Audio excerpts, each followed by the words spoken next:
Cancer से लड़ने का ऐसा कौन सा सबसे कारगर तरीका है जिसके बारे में कोई भी ऑन्कोलॉजिस्ट हमें नहीं बताता। नमस्कार, my name is doctor Jayant Sharma, father of an amazing angel, a fighter pilot aspirant turned homeopathic physician, a COVID warrior with an experience of treating more than 15,000 COVID patients homeopathically, a psychotherapist, an ultra marathoner and a lifestyle implementer.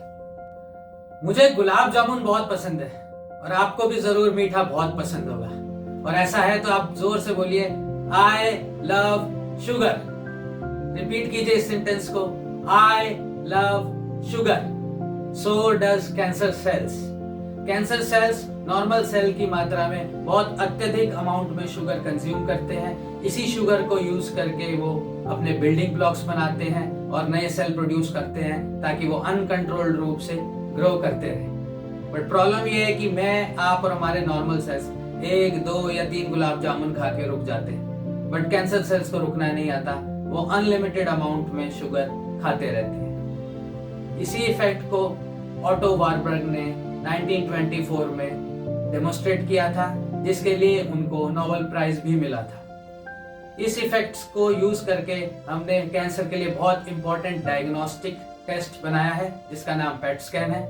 इसमें radio active levelled glucose आपकी body में inject किया जाता है और फिर उसको PET scan से सीरियली उसकी इमेजिंग की जाती है। जैसे ये एक पेट स्कैन है पैंक्रियास का। पैंक्रियास को नॉर्मली शुगर ज्यादा पसंद नहीं है, तो नॉर्मल पैंक्रियास में इस तरीके से लाइट अप नहीं होता। ये वो कैंसर सेल्स है जिन्होंने ज्यादा रेडियो लेवल्ड शुगर कंज्यूम कर लिया है और फिर वो फिल्म पे ज्यादा इमेजिंग में दिख रहे हैं। ह्यूमन बॉडी को आप कंपेयर कीजिए अपने किचन पैंट्री या स्टोर रूम की तरह, जहां हम ग्रोसरीज लाके फिल कर देते हैं, जरूरत पड़ने पे उसे निकालते हैं, यूज करते हैं, और जब वो खाली हो जाती है तो उसे रिप्लेनिश करते हैं। ह्यूमन बॉडी का डिजाइन इसी तरीके से हुआ है जैसे कि अगर आप जंगल में भी फंस जाएं तो 10 से 15 दिन और मे बी मोर अगर आपको खाना ना मिले तो भी आप जीवित रह सकें। इंसुलिन एक फैट स्टोरिंग हार्मोन है। जब हम लोग खाना खाते हैं तो इंसुलिन सेक्रीट होता है और जो अनस्पेंट कैलोरीज या एक्स्ट्रा कैलोरीज हम खाते हैं उसको इंसुलिन फैट के रूप में कन्वर्ट करके लिवर में स्टोर कर देता है। इस प्रोसेस को ग्लाइकोजेनेसिस कहते हैं। जब हम खाना नहीं खाते तो इंसुलिन की मात्रा कम होती है और एक दूसरा हार्मोन ग्लूकागन निकलता है, जिससे ये स्टोर्ड फैट एनर्जी के रूप में यूज होता है और फैट बर्न होता है। इसको ग्लूकोनियोजेनेसिस कहा जाता है। ह्यूमन हिस्ट्री में हम देखें तो हमारे एंसेस्टर्स जब ह्यूमन गैदरर्स थे, पेलियोलिथिक लाइफ जीते थे, तो वो शिकार करके खाते थे, जिसकी कोई गारंटी नहीं थी कि शिकार उन्हें रोज मिलेगा। कई दिन उन्हें भूखे भी रहना पड़ता था और 1 या 2 मील्स कभी मिलती थी, कभी नहीं मिलती थी। उसके बाद सिविलाइजेशंस के साथ हमने एग्रीकल्चर सीखा, फूड क्रॉप्स को स्टोर करना सीखा, तो हमने एश्योर किया कि हम 2 से 3 मील्स डेली खाएं। और आजकल रिसेंटली तो हम 3 मील्स तो जरूर खाते ही खाते हैं, उसके अलावा 2 से 3 बार स्नैक्स भी खाते हैं। मोस्ट ऑफ द यंगस्टर्स के हाथ में कोई ना कोई सिपी ड्रिंक्स हमेशा दिखता है, कोई कोला, कोई एनर्जी ड्रिंक, और final nail in the coffin जो कि ये फैंसी कॉफी शॉप्स अब खुल गए हैं जहां आप पैसा देके अपने लिए बीमारियां खरीदते हैं। Breakfast is the most important meal of the day. इसके बिना आपको लंच तक एनर्जी नहीं मिलेगी, आप थका थका फील करेंगे, आप अपने काम पे कॉन्सेंट्रेट नहीं कर पाएंगे। ये सब बातें झूठ हैं जो कि हमें ready to eat breakfast cereals बनाने वाली कंपनियों ने पिछले 15 से 20 सालों में बेची है। डॉक्टर्स और न्यूट्रिशनिस्ट भी यही एडवाइस करते हैं, बट असलियत इससे एग्जैक्टली ऑपोजिट है, और ये मैं आपको अपने पर्सनल एक्सपीरियंस से बता रहा हूँ। मैं हफ्ते में 1 बार जरूर 24 आवर्स का इंटरमिटेंट फास्ट रखता हूँ और उस दिन मैं अपने क्लिनिक्स पे वर्किंग भी करता हूँ पूरा दिन, और कभी भी कोई थकावट मुझे महसूस नहीं होती। प्रॉब्लम यह है कि हम वो जंगल वाली सिचुएशन कभी क्रिएट ही नहीं होने देते, अपनी पेंट्री को कभी खाली ही नहीं होने देते, और इसी वजह से हमें बीमारियां लगती हैं, मोटापा आता है, शुगर होती है।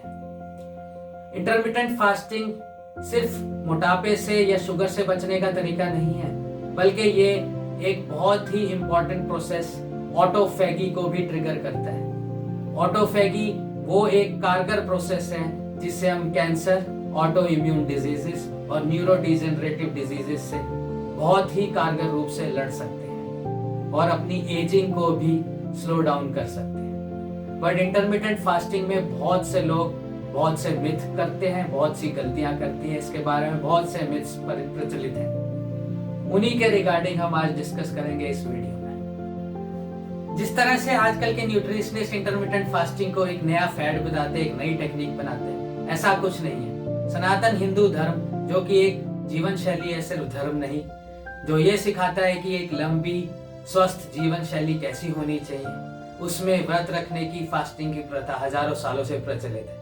बट ये व्रत आजकल के नवरात्रे फास्टिंग की तरह नहीं है, जिनके लिए स्पेशल थालीज प्रिपेयर की जाती हैं, जिनके लिए स्पेशली पैक प्रोडक्ट्स आते हैं जो हम व्रत में खा सकें। महर्षि वाग्भट, जो महर्षि चरक के सबसे प्रिय शिष्यों में से एक थे, जो स्वयं 135 वर्ष जीवित रहे थे, उन्होंने संस्कृत में 7000 से ज्यादा स्वास्थ्य संबंधी सूत्र लिखे हैं। उन्होंने इंटरमिटेंट फास्टिंग के बारे में अपनी पुस्तक अष्टांग हृदयम में लिखा था, विमलेन्द्रियता सर्गो मलानाम लाघवम रुचि शुद्रिट सहोदय शुद्ध हृदय द्वार कंठता व्याधि मार्द मुत्स्यास्तन्द्र नाश्च लाघिते।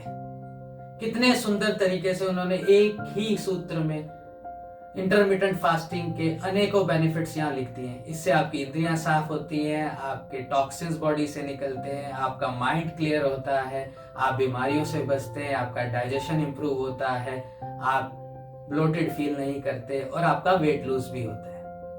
लेट्स अंडरस्टैंड साइंटिफिकली कि जब हम इंटरमिटेंट फास्टिंग रखते हैं तो बॉडी में क्या होता है। ये पहला ग्राफ है नॉर्मल ईटिंग हैबिट्स का। हमने ये रात का डिनर किया। जब हम रात को सोते हैं तो सुबह उठने से कुछ घंटे पहले सिर्फ फैट बर्निंग की स्टेज में जाते हैं, जहां हमारा इंसुलिन थोड़ा डाउन होता है। फिर हम ब्रेकफास्ट कर लेते हैं, फिर स्नैक्स, फिर लंच, फिर स्नैक्स, फिर डिनर और फिर कुछ ड्रिंक्स ले ली हमने। तो हम हमेशा ही फैट स्टोरिंग की स्टेज में रहते हैं। फैट बर्निंग का हमारे को सिर्फ इतना सा हिस्सा मिलता है। जब इंटरमिटेंट फास्टिंग लगते हैं तो ये हमने डिनर किया, हमने फिर उसके बाद लंच किया, तो इसके बीच में हमने लंबा गैप दिया। अब यहाँ इंसुलिन डिक्रीज हुआ, ये फैट स्टोरिंग की स्टेज थी, ये फैट बर्निंग की लंबी स्टेज हम दे पाए। इसके बाद जब हम लंबे इंटरमिटेंट फास्ट या 24 घंटे 48 घंटे तक की फास्टिंग रखते हैं तो हम इस बेनिफिट को और भी ज्यादा इंक्रीज कर पाते हैं और यहाँ पे हम ऑटोफेगी को भी ट्रिगर कर सकते हैं। अब सवाल ये उठता है कि कितने घंटे इंटरमिटेंट फास्टिंग करना सही रहता है। ऐसा कोई फिक्स्ड नियम नहीं है, ये डिपेंड करता है आपके गोल्स पे कि आप वेट लूज करना चाहते हैं तो कितना फास्ट करना चाहते हैं, या वो स्टबन वेट है, आप अपनी डायबिटीज कंट्रोल करना चाहते हैं, या आप न्यूरोडिजेनरेटिव डिजीजेस, कैंसर या ऑटोइम्यून डिजीज से लड़ना चाहते हैं, या अभी आपको कोई बीमारी नहीं, आप बस एक हेल्दी वेट मेंटेन करना चाहते हैं और लॉन्गेविटी पाना चाहते हैं, या फिर अपने हेल्थ स्पैन यानी वो समय जब आप हेल्दी रहें बिना दवाइयों के जिए उसको बढ़ाना चाहते हैं। इन सब बातों पे ये डिपेंड करता है कि हमें कितने समय तक का फास्ट करना चाहिए। अगर आपका गोल वेट लॉस और डायबिटीज कंट्रोल करना है तो ज्यादातर लोग 16:8 यानी 16 घंटे फास्टिंग और 8 घंटे ईटिंग विंडो, या 18:6 यानी 18 घंटे फास्टिंग और 6 घंटे की ईटिंग विंडो में मोस्टली रिजल्ट अच्छे मिलते हैं। ये कैसे करना है? आपने रात को 9 बजे डिनर किया, उसके बाद सीधा आपने 2 बजे लंच करना है। इसके बीच में आप कोई भी ऐसी चीज नहीं खाएंगे जो आपको कैलोरीज देती है। आप salted lime water, black coffee या फिर ग्रीन टी विदाउट शुगर ले सकते हैं। हाँ, अगर आपका फैट या आपकी डायबिटीज स्टबन है, कंट्रोल नहीं हो रही है, तो हो सकता है आपको बीच बीच में 42 घंटे या 48 घंटे की फास्टिंग भी करनी पड़े। एक मिथ है कि डायबिटीज लोगों को फास्टिंग नहीं करनी चाहिए, ये बहुत गलत है। जैसे हमने बताया कि इंसुलिन लेवल्स डिक्रीज होते हैं, इंसुलिन रेजिस्टेंस कम होती है, तो फास्टिंग करना एक बहुत अच्छा मेथड है डायबिटीज कंट्रोल करने का। अगर आपका गोल है मेंटेनेंस एंड लॉन्गेविटी तो आप 16 से 18 घंटे वाली फास्टिंग या 1 मील ए डे यानी 24 घंटे की फास्टिंग बीच बीच में कर सकते हैं, और महीने में एक बार 2 3 यानी 42 घंटे से 48 घंटे की फास्टिंग करेंगे तो आप ऑटोफेगी यानी आपके बॉडी में produce free radicals, cancer cells इत्यादि को भी खा सकते हैं, मार सकते हैं। अगर हमारा गोल है डीजनरेटिव डिजीज से लड़ना, उनसे प्रिवेंट करना, तो हमें लॉन्ग टर्म फास्टिंग करनी पड़ेगी रादर देन इंटरमिटेंट फास्टिंग। और ज्यादातर न्यूट्रिशनिस्ट इस पहलू के बारे में डिस्कस नहीं करते, बताते नहीं है। अगर हम लॉन्ग टर्म फास्टिंग करते हैं तो हम ऑटोफेगी को ट्रिगर करते हैं, तो neuro degenerative diseases like Alzheimer disease, parkinsonism को रिवर्स कर सकते हैं, बहुत से तरीके के कैंसर्स से लड़ सकते हैं। ऑटो इम्यून डिजीजेस जैसे multiple sclerosis, Crohn's disease, rheumatoid arthritis को और इफेक्टिवली ट्रीट कर सकते हैं।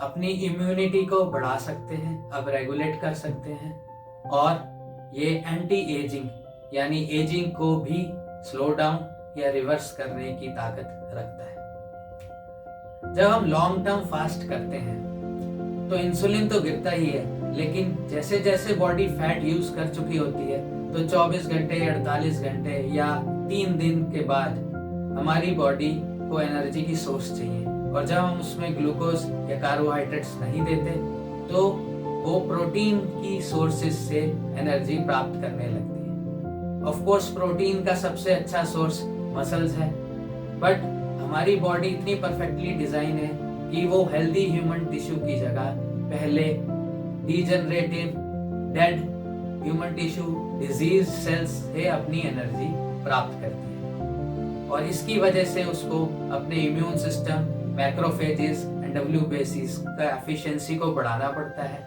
अपने इम्यून सिस्टम को अब रेगुलेट करना पड़ता है, जिससे हमारी इम्यूनिटी भी इंप्रूव होती है, और फिर ये सेल्स ढूंढ ढूंढ के disease cells, cancer cells, degenerative cells इत्यादि को मार देते हैं, उनको खा जाते हैं और उन्हीं से अपनी एनर्जी प्राप्त करते हैं।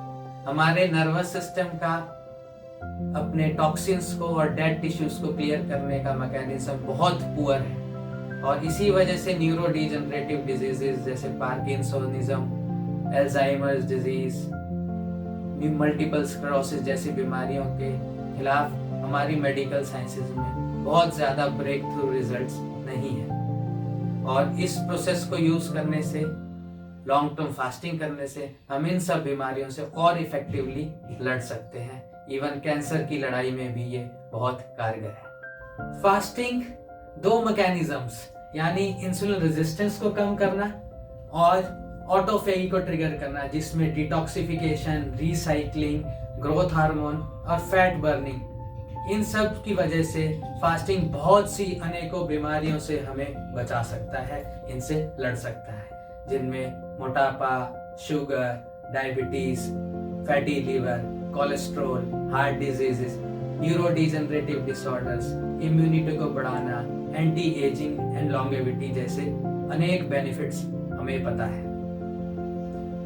मगर बहुत से लोग फिर भी इन इंटरमिटेंट फास्टिंग या फास्टिंग की टेक्निक्स को अपनाने से कतराते हैं, कहते हैं कि ये बहुत मुश्किल है हमारे लिए इम्पॉसिबल है, हम नहीं कर पाएंगे। But when there is a will there is a way. आप ये क्यों नहीं कर पाएंगे? अगर अपने आप से पूछें तो नॉर्मल इंसान 6 से 8 घंटे तो सोने में ही बिता देता है, तो अगर आप अपना डिनर 2 घंटे पहले कर लें यानी 7 बजे, और अपना ब्रेकफास्ट 2 से 3 घंटे लेट कर लें यानी कि 12 बजे, 1 बजे, तो आप ऑटोमेटिकली 16 से 8 घंटे वाली इंटरमिटेंट फास्टिंग में आ जाएंगे, जो तकरीबन आप रोज फॉलो कर सकते। और मेरा आपसे वादा है कि आप 1 महीने अपना ब्रेकफास्ट स्किप करके देखें। ऑफ कोर्स इसके बाद लंच में आप पिज्जा, बर्गर एटसेट्रा ना खाएं, कुछ भी हेल्दी नॉर्मल घर का बना खाएं, तो आप जरूर 4 से 5 किलो वेट 1 ही महीने में कम कर सकते हैं। आप इसको ट्राई कीजिए, हमें कमेंट बॉक्स में जरूर बताएं आपको कैसा लगा ये वीडियो, और अपने रिजल्ट्स भी हमसे शेयर कीजिए अगर आप इसको फॉलो करते हैं। धन्यवाद।